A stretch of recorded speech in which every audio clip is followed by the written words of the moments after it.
BMS academy में आपका स्वागत है। किसी भी लैंग्वेज का सबसे इम्पोर्टेंट पार्ट रहता है उसके पहले से प्री डिफाइंड वर्ड्स, जिनको हम कीवर्ड्स के नाम से जानते हैं। हर लैंग्वेज में अपने कुछ रिजर्व वर्ड्स होते हैं जिनको कीवर्ड्स कहा जाता है।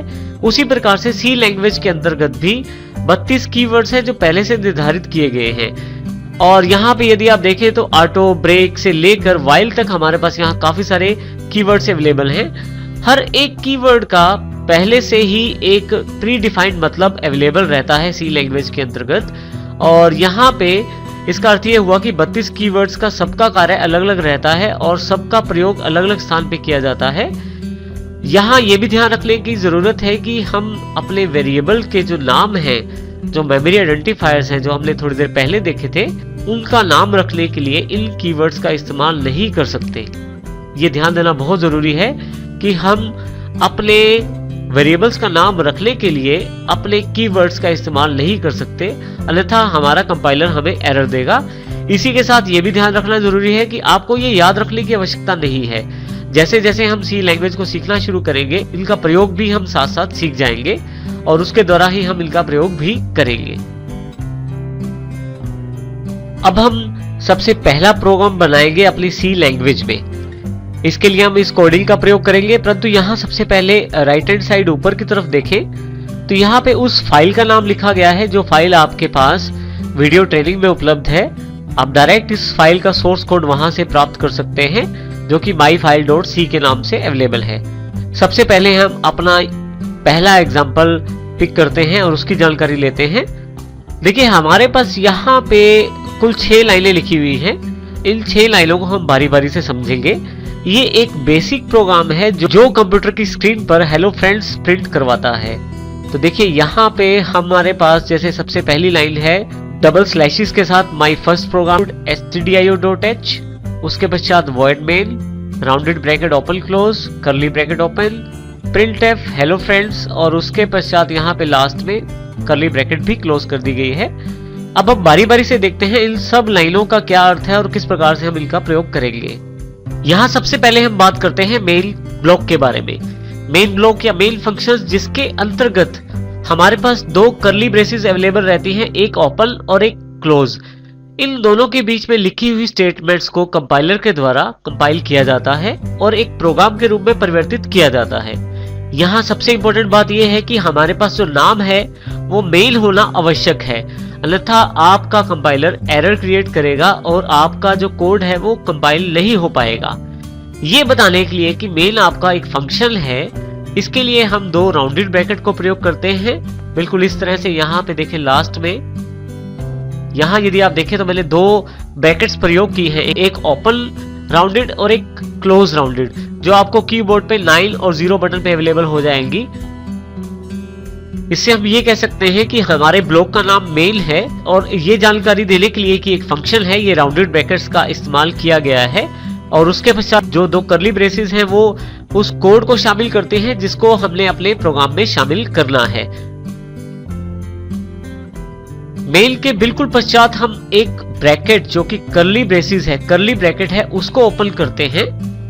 ये कर्ली ब्रैकेट ये बताती है कि हमारा जो प्रोग्राम का सोर्स कोड है वो यहां से शुरू है और ये अर्थात यहां से हम अपनी प्रोग्रामिंग स्टेटमेंट्स को लिखना शुरू कर सकते हैं।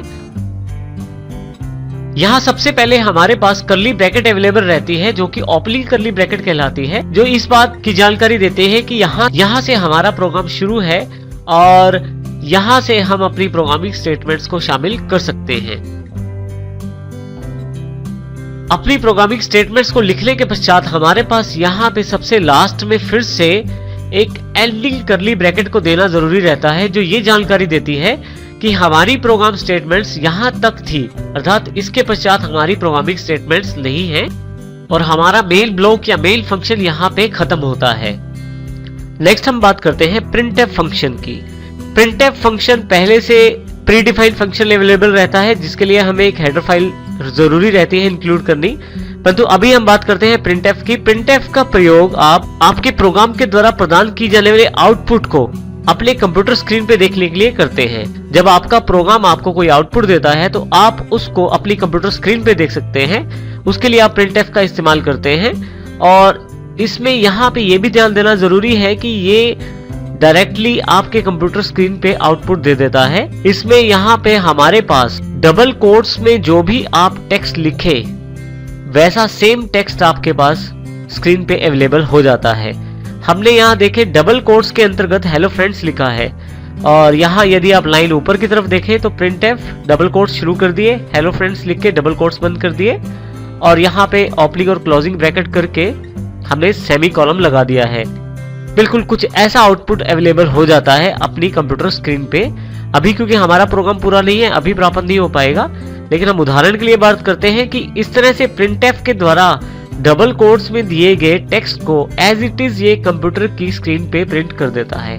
तो इसका अर्थ ये हुआ कि printf का प्रयोग हम अपनी आउटपुट को प्राप्त करने के लिए कर सकते हैं और उसको स्क्रीन पे देख सकते हैं। और printf जो फंक्शन रहता है ये हमें आउटपुट दिखाने का कार्य करता है। परंतु यदि हम बात करें कि printf हमें कहां से अवेलेबल हुआ है, तो ये भी एक क्वेश्चन बहुत इंपॉर्टेंट है। printf हमें किस प्रकार प्राप्त हुआ है? यदि आपको ध्यान हो तो हमने सी लैंग्वेज की फीचर्स में एक बहुत ही इंपॉर्टेंट फीचर देखा था, जिसके अंतर्गत हम पहले से बने हुए फाइल्स को प्रयोग कर सकते थे, जिस रीयूजेबिलिटी का एक फीचर अवेलेबल था। यदि हम बात करें printf की, तो printf पहले से ही सी लैंग्वेज में परिभाषित किया गया है, डिफाइंड किया गया है stdio.h हेडर फाइल के अंतर्गत, और हम इसको अपने प्रोग्राम में शामिल कर सकते हैं, अपने प्रोग्राम में प्रयोग कर सकते हैं यदि हम stdio.h फाइल को अपने प्रोग्राम में शामिल करें। इसको हम सीधे तौर पे ये कह सकते हैं कि printf फंक्शन का प्रयोग करने के लिए हमें stdio.h फाइल को अपने प्रोग्राम में शामिल करना होता है, क्योंकि printf जो फंक्शन है ये stdio.h फाइल का भाग है। हमारे पास काफी सारे फंक्शंस काफी सारी हेडर फाइल्स में अवेलेबल रहते हैं। यहाँ पे .h एक हेडर फाइल को रिप्रेजेंट करता है। हम उन फंक्शंस का प्रयोग कर सकते हैं, उनके लिए हमें उन हेडर फाइल्स का इस्तेमाल अपने प्रोग्राम में करना होता है, उन हेडर फाइल्स को अपने प्रोग्राम में शामिल करना होता है जिनके फंक्शन हम प्रयोग करना चाहते हैं। तो इसका अर्थ ये हुआ कि हमें stdio.h को अपने प्रोग्राम में शामिल करना है। शामिल करने का कुछ तरीका इस प्रकार रहता है। इसके लिए हम डायरेक्टिव स्टेटमेंट का प्रयोग करते हैं, अर्थात हैश लगाकर इंक्लूड लिखते हैं, और यहाँ हम ये बताते हैं कि कौन सी फाइल हमें अपने प्रोग्राम में शामिल कर ली है। देखिए यहाँ पे लेस देन सिंबल और ग्रेटर देन सिंबल के बीच में हमने stdio.h लिखा है, जो ये जानकारी देता है इन दोनों सिंबल्स के बीच में लिखी गई फाइल को हम अपने इस प्रोग्राम में शामिल करना चाहते हैं। जैसे ही हम ये लाइन लिखते हैं, उसके पश्चात हम stdio.h के हम सभी फंक्शंस को अपने प्रोग्राम में प्रयोग कर सकते हैं।